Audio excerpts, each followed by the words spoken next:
Bonsoir à toutes et à tous. Tout de suite, votre point sur l'actualité locale en Vendée. Demain, vous le savez, un mouvement de grève à l'appel de l'intersyndicale est prévu dans les écoles publiques. Le syndicat SNUI-PP-FSU estime que le mouvement va toucher plus d'une école sur deux dans le département.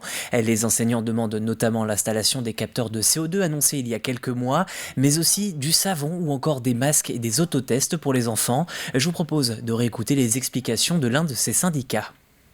Quand vous apprenez le dimanche à 18h, souvent d'ailleurs après les médias, comment il va falloir faire l'école le lendemain, c'est compliqué. Et dans une semaine, la semaine dernière, on a changé quand même 3 fois de protocole. Donc c'est quelque chose qui devient inapplicable pour tout le monde. Donc les parents courent après des autotests, les enseignants accueillent des enfants au fil de la journée, au fil de la semaine. Enfin, tout ça devient ingérable. C'est vrai que ça peut toujours paraître absurde de faire grève en ce moment, mais il n'y a aucun échange, aucun dialogue. Donc comment montrer à notre ministre, à ce gouvernement que ça ne va pas? Tristement, on est obligé de passer par la grève, oui, tristement. Et à noter que demain, nous vous ferons vivre la journée. Pierre Dalicieux sera dans le cortège pour comprendre les exigences du corps professoral. De l'économie, dans votre journal, nous allons parler des soldes. Cette période de réduction dans les magasins s'ouvre aujourd'hui pour 4 semaines jusqu'au 8 février prochain. Mais parfois, on se demande si les prix sont une vraie affaire ou un faux bon plan. Alors pour bien vous expliquer la logique de prix soldés, Caroline Tronche recevait ce matin dans la matinale Leslie Franchetot, juriste à l'UFC Que Choisir Vendée. Pour les soldes, le commerçant doit se baser sur un prix de référence. Le prix de référence, c'est-à-dire qu'il y a le prix normal, la réduction et le prix avec la réduction. Que je vais payer en caisse. Exactement, que vous allez payer en caisse. Là où il peut y avoir des arnaques, entre guillemets, c'est par rapport à ce prix de référence, c'est-à-dire que le commerçant peut gonfler le prix de référence. Parce qu'en fait, alors, avant, le prix de référence, c'était, il y avait une règle très simple, c'était le prix le plus bas au cours des 30 derniers jours avant le début des soldes. Maintenant, la règle a changé.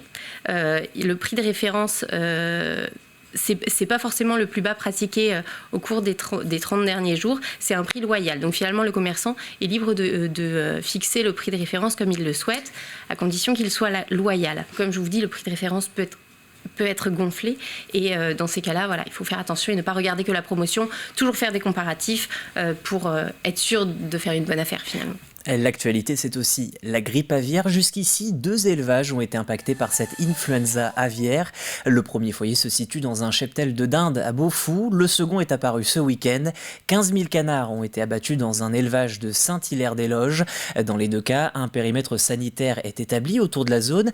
Mais le saviez-vous? Vous devez aussi respecter des règles de biosécurité. Votre volaille domestique doit par exemple être confinée pour éviter tout contact avec les oiseaux sauvages. Mettre à l'abri pour les basses-cours, ça peut être les placer sous filet, c'est pas obligé de les mettre dans un hangar, non, en fait c'est éviter le contact possible entre l'avifaune sauvage qui est porteuse du virus et les oiseaux d'une basse-cour. Donc un filet, il faut surtout aussi rentrer tout ce qui pourrait être attractif, c'est-à-dire les abreuvements, les sources d'alimentation, qui vont attirer les oiseaux sauvages. Ne pas utiliser de l'eau d'extérieur d'une eau de mare pour nettoyer, parce que dans ce cas-là, l'eau peut être souillée puisque les oiseaux sauvages vont s'y... Voilà, c'est ce genre de petites pratiques qui ne sont pas très compliquées, qui permettent quand même d'éviter que le virus rentre sur une basse-cour et qu'après, le propriétaire de la basse-cour, à la faveur de ses liens sociaux avec un éleveur ou autre, puisse emporter avec lui du virus et le faire rentrer dans un élevage. Que faire de son sapin à l'issue des fêtes? Pour de nombreux Vendéens, c'est un réel casse-tête après Noël. Plusieurs solutions existent. Des mairies, comme à la Ferrière, peuvent proposer par exemple un point de collecte pour broyer ensuite votre sapin. Vous pouvez aussi vous rendre au Poney Club du Poiret-sur-Vie où ils deviendront des tapis de sol dans les parties boueuses du parc.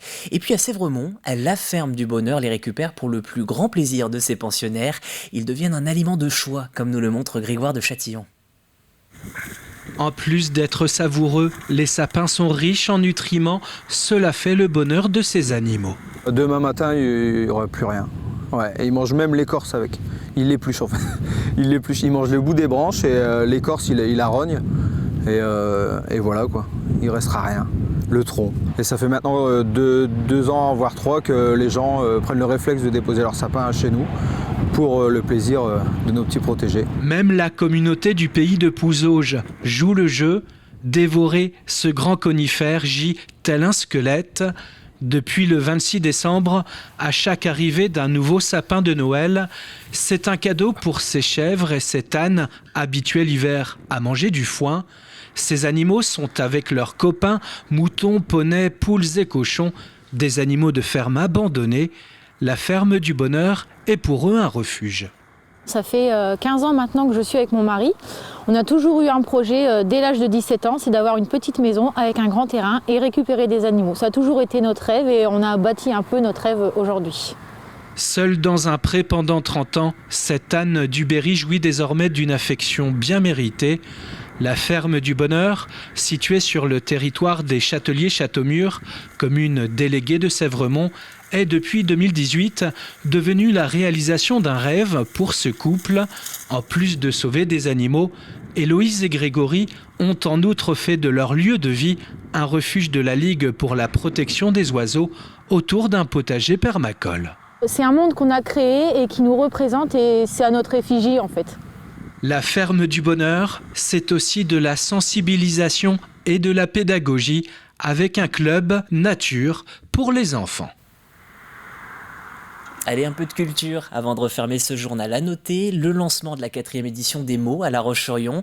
À partir du jeudi 27 janvier, c'est le début d'une nouvelle saison poétique jusqu'en juin prochain. Des soirées, des rencontres ou encore des installations artistiques sont prévues autour de la poésie dans les différents quartiers de la ville. L'idée, rappeler que la poésie est aussi quelque chose de moderne. Voilà pour ce journal. On va se quitter avec quand même un petit mot de météo. Vous le voyez sur ces images. Il fera entre 6 et 9 degrés demain dans la journée. Attention aux gelées matinales bien sûr, puisque vous le voyez, il fera un grand soleil, ce qui favorise ce type de gelée. C'est ainsi que s'achève cette édition de la journée. Je vous souhaite une très belle soirée sur TV Vendée. Merci de nous avoir écoutés. Belle journée à vous sur TV Vendée. Au revoir.